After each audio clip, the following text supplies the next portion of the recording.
আমার ভাইয়া আরে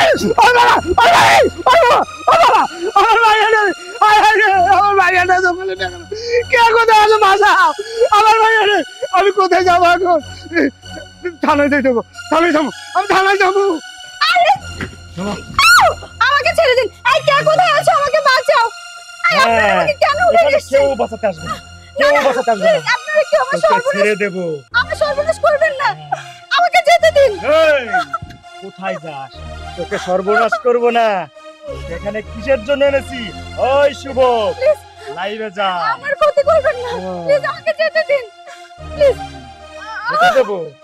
যেতে দেবো হ্যালো গাইস, এই যে আপনারা দেখতে পারতেছেন আমরা একটা মেয়েকে কিডন্যাপ করে নিয়ে আসছি। আমরা এই মেয়েকে কিডন্যাপ করে নিয়ে এসে আপনাদেরকে ওপেন চ্যালেঞ্জ দিলাম, আপনারা যদি কেউ পারেন, কোনো প্রশাসন পারেন, আমাদেরকে কাছ থেকে এসে এই মেয়েকে নিয়ে যান। শুনুন, এই মেয়েকে আমরা নিয়ে আসছি, আপনারা জনগণ হন আর যায় কে হন। এই বল বল বল বল প্লিজ আপনারা আমাকে বাঁচান প্লিজ প্লিজ এরা দুজন আমাকে উঠাই নিয়ে আসছে আমার বাবাকে মেরে রাস্তায় ফেলে রেখে হ্যাঁ ভালো করে ক কেউ আইবো না যদি থাকে সবাই চলে আয় সবাই মেয়েটাকে বাঁচাইতে আয় সবাই বাঁচাইতে আয় আমি এই যে লাইভের মাধ্যমে দর্শন করুম হ্যাঁ এরা দুজন আপনারা যদি ওকে বাঁচাতে চান তাহলে আপনারা তাড়াতাড়ি চলে আসুন। ছাড়ুন যেতে দিন আমার কাছে যাবো আমি এই যাইতেছো চল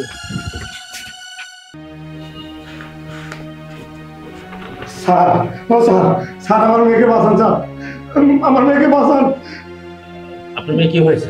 আমার মেয়েকে দুজন লোক এসে রাস্তা থেকে তুলে নিয়ে গেছে তুলে নিয়ে গেছে? জি স্যার জঙ্গলের দিক নিয়ে গেছে স্যার চলেন স্যার তাড়াতাড়ি চলেন আপনার মেয়ের বয়স কত আর ড্রেসআপ করা ছিল কি? স্যার স্যার আমার মেয়ে প্রাপ্তবয়স্ক আর কি ছিল কালো ড্রেসআপ করা ছিল স্যার তাড়াতাড়ি চলেন স্যার আমার মায়ের সর্বনাশ হয়েছে কতক্ষণ আগে নিয়ে গেছে? স্যার তাও 10-15 মিনিট হয়েছে স্যার ও আচ্ছা ম্যাডাম, একজন ভিকটিম এসে এখানে অভিযোগ করছে আর আপনি মোবাইল টিপেই যাচ্ছেন। স্যার আসামিকে আমি ধরে ফেলেছি। হোয়াট? আপনি কি আমার সাথে ইয়ার্কি করছেন? না স্যার আপনার সাথে আমি এরকম করবো কেন দেখেন ও মাই গড, দেখেন তো এটা আপনার মেয়ে নাকি স্যার এটাই আমার মেয়ে তাড়াতাড়ি চলেন স্যার আমার মেয়েটা সর্বনাশ হয়ে যাবে চলেন স্যার সাদিয়া ম্যাডাম বুক। না, আর কোথাও যেতে হবে না, আমরাই চলে আসছি। এই যে গাইস, আপনারা দেখতে পাচ্ছেন আমরা ইতিমধ্যে থানায় চলে আসছি। এই যে ওনার মেয়ে আর এ হচ্ছে মেয়ের বাবা, আর উনি ওসি সাহেব আর উনি হচ্ছে এসআই। তো আপনারা বুঝতেই পারছেন আমরা এই মেয়েটা কোনো ক্ষয়ক্ষতি করিনি। আমরা মেয়েটাকে যেভাবে কিডন্যাপ করেছিলাম আমরা সহি সালামত ভাবে মেয়েটাকে নিয়ে থানায় চলে আসছি। তো গাইস আমরা লাইভটা একটু পরে করছি, আগে এই জায়গায় সমাধান দিয়ে নিই। স্যার স্যার এই হারামির বাচ্চা দুটো আমার মেয়েকে তুলে নিয়ে গেছিল স্যার দেখেন স্যার ছেলেগুলো কি বেয়াদব তোমাদের সাহস কি করে হলো? তোমরা একটা মেয়েকে কিডন্যাপ করে নিয়ে এসে শেষ পর্যন্ত থানায় এসেছো? হ্যাঁ, থানায় এসেছি। শুনুন, আপনাকে একটা কথা বল, আপনি ধরুন এই মেয়েটা আপনার, ঠিক আছে? আমরা যদি আপনার মেয়েকে কিডন্যাপ করতাম কি করতেন? আপনি এতক্ষণে হুলস্থুল লাগিয়ে দিতেন।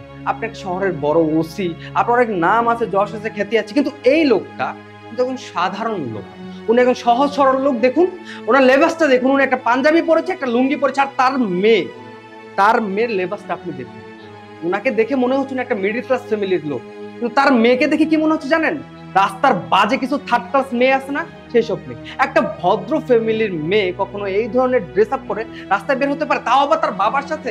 আরে তার বাবার লেবাসটা কত সুন্নতি, আর তার মেয়ের লেবাসের অবস্থা দেখুন।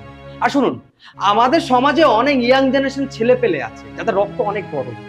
তারা যদি এর মতো একটা সেক্সি মেয়েকে দেখে তাহলে তাদের মাথা নষ্ট হওয়াটাই স্বাভাবিক।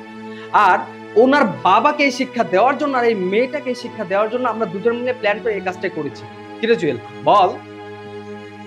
কি বলেছে আর আমরা এমন কোনো কাজ করিনি সেটা বেআইনি। আর হ্যাঁ, আমরা যতক্ষণ যাবত এই মেয়েটাকে কিডন্যাপ করে রেখেছিলাম আপনারা কিন্তু দেখতেই পাচ্ছিলেন আমরা লাইভে ছিলাম। আমরা ওর কোনো ক্ষয়ক্ষতি করিনি, আর ওর কোনো ক্ষতি করেছে কিনা ওকে একটাবার জিজ্ঞেস করুন। আচ্ছা, আপনার পেশা কি? স্যার আমি ছোটখাটো একটা ব্যবসা করি স্যার। আপনি ছোট মোটো ব্যবসা করে খান। আপনাকে দেখে শুনে তো মনে হয় ভদ্রলোক মনে হচ্ছে। নবীর ছন্ন তো রেখেছে, পাঞ্জাবি গায়ে দিয়েছে, কিন্তু আপনার মেয়েকে এভাবে ডিস্কো করে রাস্তায় ছেড়ে দিয়েছেন কেন? আশ্চর্য স্যার, আপনারা আইনের লোক হয়ে এরকম বেআইনি কথা কিভাবে বলতে পারতেছেন? যেখানে এটা আমাদের স্বাধীন বাংলাদেশ, যুদ্ধ করে দেশ স্বাধীন করা হয়েছে, এখানে সবকিছু স্বাধীনতা আছে। খাবারের স্বাধীনতা, চলাফেরার স্বাধীনতা, তাহলে পোশাকের স্বাধীনতা থাকলে সমস্যা কোথায়? আর হবে না স্বাধীনতা, কারণ তুমি যে নোংরা ড্রেস পরেছো এর তো স্বাধীনতা থাকতে পারে না, আর ভবিষ্যতেও হবে না। কারণ এটা বাংলাদেশ, এটা সোনার বাংলাদেশ, এটা শাহজালালের বাংলাদেশ, এটা মুসলিম বাংলাদেশ। আর সেই বাংলাদেশে আর দ্বিতীয়বার কোনো নোংরামি কোনো কাজ চলবে না। হ্যাঁ, একটি কথা শুনে রাখো, সত্যের প্রতিষ্ঠা ও অন্যায়ের প্রতিরোধের মধ্যে মানুষের শ্রেষ্ঠত্ব নিহিত। এই কাজ সাধ্যমতো আঞ্জাম দেওয়া প্রত্যেকটা মানুষেরই ইমানই দায়ী। বিশেষ করে এই ছাত্র সমাজ ও যুব সমাজ হচ্ছে এই কাজের যোগ্য সৈনিক। যান, আপনার মেয়েকে নিয়ে এই মুহূর্তে চলে যান। আর শুনুন, আপনার এই মেয়ে যদি আবার কখনো এই সব ড্রেস পরে বাইরে আসে, যদি কোনো প্রকার অঘটন ঘটে, সেই ব্যাপারে কিন্তু এই পুলিশ ডিপার্টমেন্ট দায়ী না। কথাটা মনে করে রাখবেন। যান। ঠিক আছে স্যার, আমি এখন থেকে আমার মেয়েকে পর্দাশীল করে রাখবো। চলো। বাবা, আসলে যুব সমাজ আর এই ছাত্র সমাজই আমাদের চোখকে খুলে দিয়েছে। আসলে তোমাদেরকে আমি ধন্যবাদ দিয়ে আমি ছোট করবো না, আসলে তোমাদের কাছে আমার ঋণ। কিন্তু তারপর আমার মন থেকে চাচ্ছে তোমাদেরকে একটা সিলেট দিতে। ধন্যবাদ স্যার। স্যার, আপনার কাছে আমাদের একটা রিকোয়েস্ট, দেখুন আমাদের সমাজে কিন্তু ধর্ষণের হারটা খুবই বেড়ে গেছে। এই ধরনের মেয়েরা যদি এই ধরনের ড্রেস আপ করে রাস্তাঘাটে হাঁটতে, তাহলে কিন্তু ধর্ষণ হবে, এটাই স্বাভাবিক। স্যার, আপনাদের কাছে একটা রিকোয়েস্ট, আপনারা আমাদেরকে সবসময় সাহায্য করবেন, আর আপনাদের প্রশাসনকে সবসময় যেন আমরা সহযোগিতা করতে পারি। অবশ্যই। জি স্যার, আসি তাহলে। আচ্ছা, ঠিক আছে। আসসালামু আলাইকুম। ওয়ালাইকুম আসসালাম। দেখেছো, আজকে ছাত্র সমাজ জেগে উঠেছে, আর ছাত্র সমাজের জন্য আমাদের মতো কিছু ন্যায়পরায়ণ সৎ পুলিশরা এখন সঠিকভাবে তারা আইন প্রয়োগ করতে পারবে।